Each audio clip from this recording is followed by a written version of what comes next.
taking another look at something that came in the mail call Monday, and see if I can't open it with this dental pick.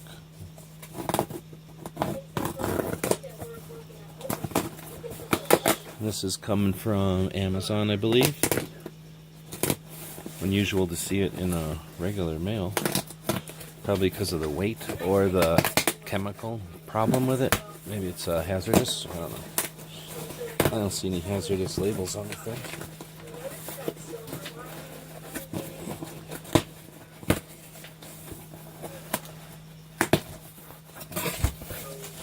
And a lot of loose styrofoam.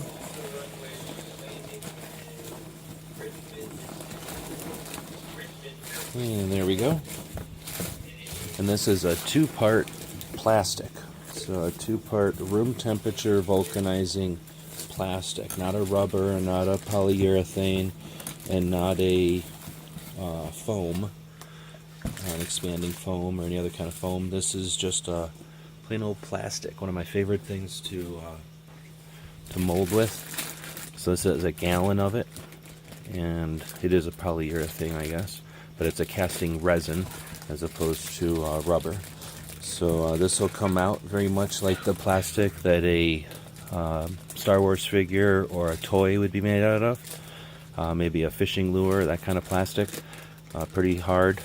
Now this stuff says it will work time 2.5 minutes. So it's 1-to-1 ratio. Mix 1-to-1 volume or weight is the same, and mix them together 1-to-1. You have 2.5 minutes, and it'll turn into hard plastic. And that's what we're looking at here. Is when you pour it into a mold and you got any left over, I just pour it into this pile, and it hardens pretty quick. So this is just the trailings from a bunch of residue from leftovers. It's not inexpensive, but it's not the most expensive stuff either. It's a lot of fun to work with. No harmful vapors. You do want to use it in a well-ventilated area, but you don't need any kind of breathing apparatus or anything, and it's a lot of fun. So you can get more stuff for it, obviously, or less, but a small container of this stuff is fun to start with. You can play with it with just clay. Smash something into clay, pour this into there, and you're going to get a plastic part out. Or if you want to go even crazier, you can get some of the foam rubber, and you take your thing that you want to duplicate, you pour this stuff, this purple foam rubber around it, it hardens into a mold, and then you pour this stuff, the plastic, into the mold, and you get plastic duplicates of your first thing.